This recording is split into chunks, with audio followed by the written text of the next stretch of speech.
আসসালামু আলাইকুম রহমতুল্লাহি ওবরকাতুহু। সম্মানিত দর্শক, শেখ হাসিনা বাংলার রাজনীতিতে ফিরে আসবেন। শেখ হাসিনাকে ধরে আনা হবে দিল্লি থেকে,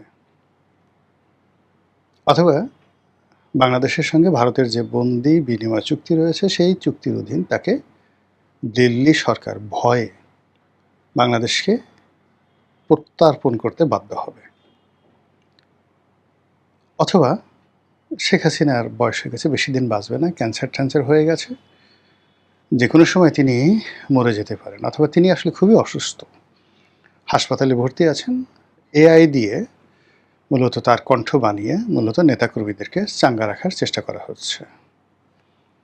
অন্যদিকে আমি আসছি 6 মাসের মধ্যে আমি আসছি। তোমরা সবাইকে মানে আগে যেবার ভুল করেছি সেই ভুল করব না। প্রত্যেকটা লোকরে পাই করে প্রতিশোধ নেব এবং বুঝিয়ে দেব কত ধানে কত চাল। আমার জন্য ফাঁসির মঞ্চ রেডি করো, জেলখানা প্রস্তুত করো। এত যদি সাহস থাকে তাহলে আমার জন্য সেই যে প্লেনে করে বিমানে করে আমাকে দিয়ে গেছো সেই প্লেন পাঠিয়ে দাও, পালকি পাঠিয়ে দাও। আচ্ছা বলেন তো, এই কথাগুলো কি বাংলাদেশে অহরহ আলোচিত হচ্ছে না? এগুলোর সত্যতা কি? এগুলোর বাস্তবতা কি? এগুলোর প্রয়োজনীয়তা কি? আমরা কেন এগুলো নিয়ে মাথা ঘামাচ্ছি?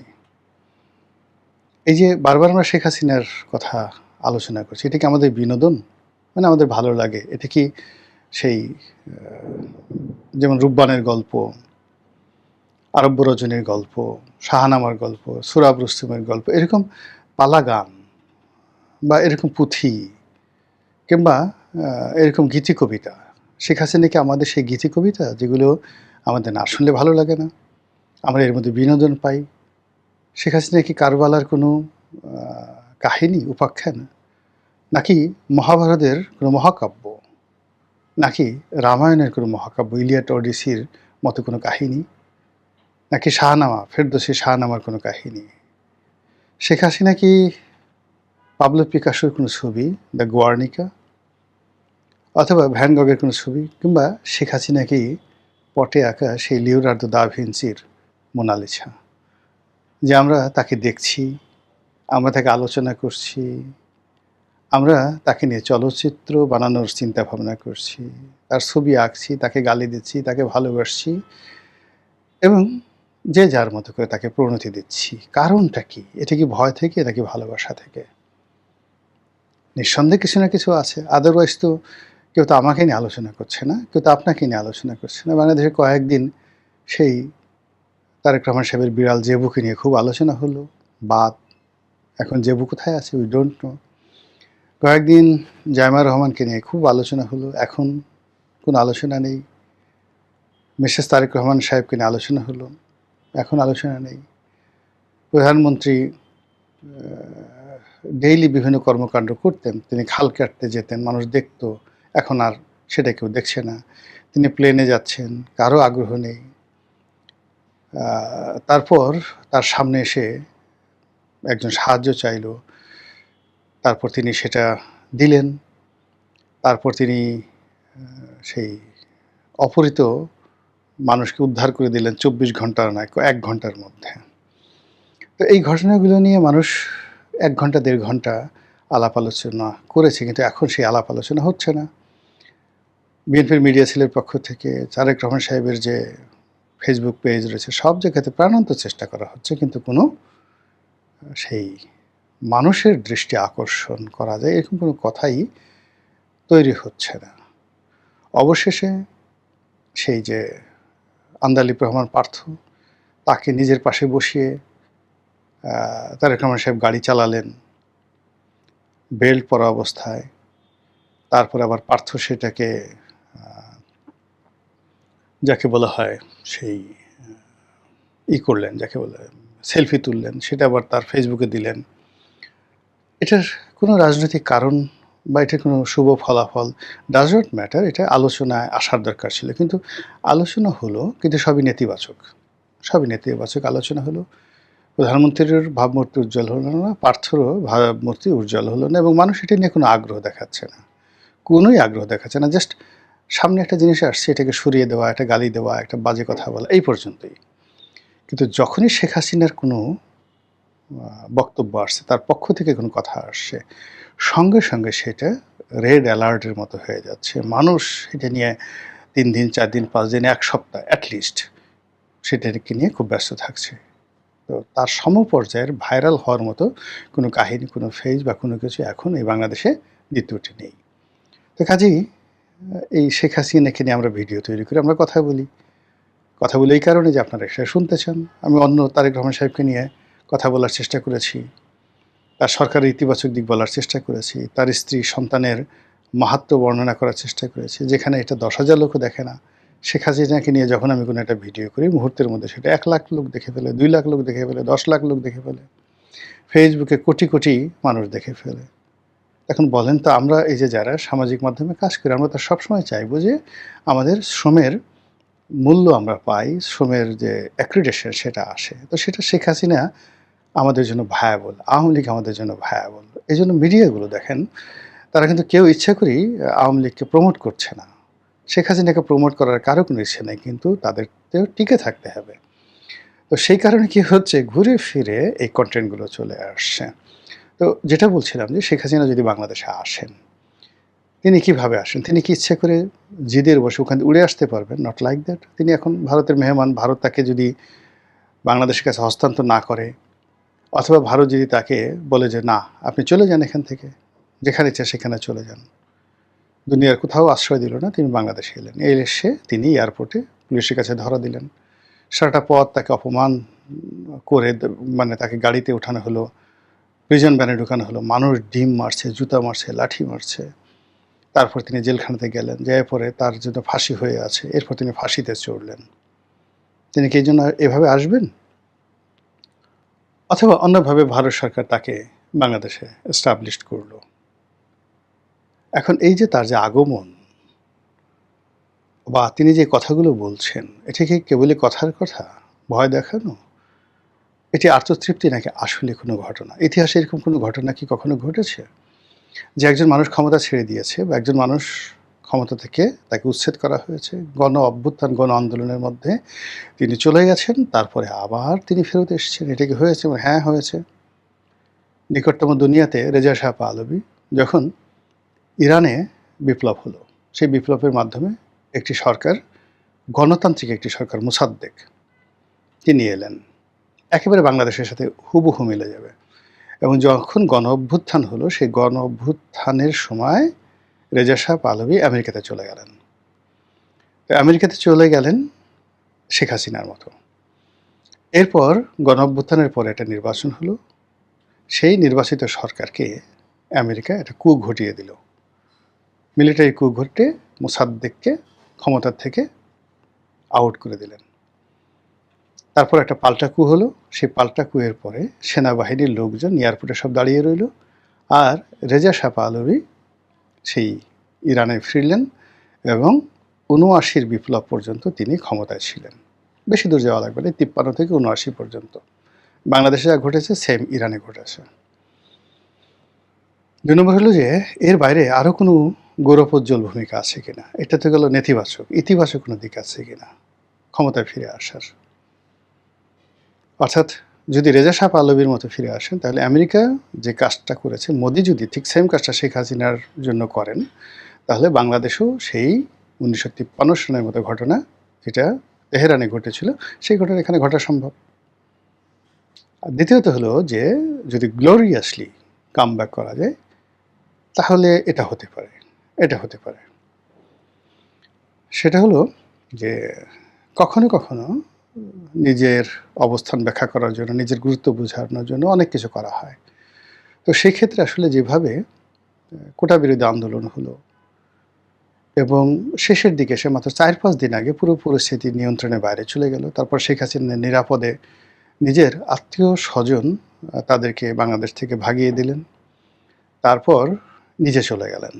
আর তার দলের যে সমস্ত ক্রিমিনাল ছিল, যারা সোশ্যালি একেবারে অ্যাবনক্সিয়াস, সমাজের সবার কাছে নিন্দিত হয়ে গেলেন, তাদেরকে তিনি ধরিয়ে দিলেন ক্যান্টনমেন্টে। তারপর শেষে তারা এখন জেলখানাতে আছে। এরপর বিভিন্নভাবে ক্ষমতায় আসলেন এবং লোকজনকে বুঝালেন যে আমি শেখ হাসিনা কতটা গুরুত্বপূর্ণ দেখা। ফলে এই আন্দোলন এর পেছনে যদি শেখ হাসিনার গ্রিন সিগন্যাল থাকে, এটাও কি অস্বাভাবিক বলেন তো? আপনি মিলিয়ে দেখেন তো সব ঘটনা। তার কোন জায়গাটাতে ক্ষতি হয়েছে? শেখ পরিবারের কাউকে আপনি ধরতে পেরেছেন কিনা? দূর সম্পর্কের আত্মীয়স্বজন প্রত্যেকটা লোক নিরাপদে আছে এখন পর্যন্ত, আজকের দিন পর্যন্ত। এটা কেন হলো? কিভাবে হলো? ইট ইস একটা প্ল্যান ছিল। মানে যদি ম্যাটিকুলাস ডিজাইন থেকে ইউনূস সাহেবের, শেখ হাসিনারও একটা ম্যাটিকুলাস ডিজাইন ছিল।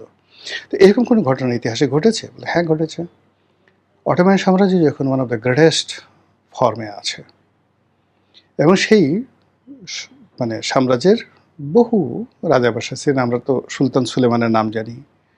তারপরে কোসেম, যে হুররম বা কোসেম, এই শব্দগুলো আমরা জানি। এই কোসেম একজন সম্রাজ্ঞী ছিলেন।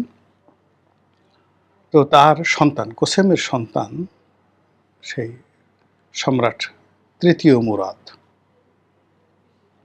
তো তৃতীয় মুরাদ, তাকেও বাংলাদেশের লোকজন এই দীপ্ত টেলিভিশনে যে অনুষ্ঠান হয়েছে তার মাধ্যমে জানি। তো এখন আসলে অটোমান সাম্রাজ্যের ইতিহাসে ৩ জন মুরাদ, চতুর্থ মুরাদ, মানে ৪ জন মুরাদ আছে। তার মধ্যে ৩ জন মুরাদ খুবই গ্লোরিয়াস মুরাদ। প্রথম মুরাদ, এরা খুব রাগী, এরা খুব জেদি, এরা খুব সফল, এরা খুব জনপ্রিয় সবাই। তো এর মধ্যে যিনি দ্বিতীয় মুরাদ, তার কাহিনী বলি। দ্বিতীয় মুরাদ যুদ্ধ, মানে খুব আধ্যাত্মিক লোক ছিলেন। তার রাজকর্ম সমাবেশ সেটা ভালো লাগতো না। তিনি অনেক দিন যুদ্ধ করলেন। যুদ্ধ করার পরে তিনি আর সেই যুদ্ধ করতে চাচ্ছিলেন না। ইউরোপের যারা শক্তিবর্গ তাদেরকে যুদ্ধে পরাজিত করলেন। পরাজিত করে তাদের সঙ্গে একটা শান্তি চুক্তি করলেন। করে নিজের বালক সন্তান দ্বিতীয় মেহমেদ, মেহমেদ দ্য ম্যাগনিফিসেন্ট বলা হয় যাকে, দ্য গ্রেটেস্ট, যিনি কনস্টান্টিনোপল দখল করেছেন, তার কাছে রাজ্যের ক্ষমতার ভার দিয়ে তিনি অবসরে চলে গেলেন। কিন্তু এই যে তিনি চলে যাওয়ার পরে কি হলো? আবার সেই বিদ্রোহ শুরু হলো। ইউরোপীয় লোকজন মনে করলো যে এইবার আমরা সুযোগ পেয়েছি, এবার আর ছাড়াছাড়ি নেই, অটোম্যানদেরকে এবার আমরা একটা বুঝিয়ে দেব। যেই কথা সেই কাজ। সঙ্গে সঙ্গে তারা যে কাজ করলো, সেই মানে আবার তারা আক্রমণ করলো। তখন আমাত্যবর্গ, রাজন্যবর্গ এবং স্বয়ং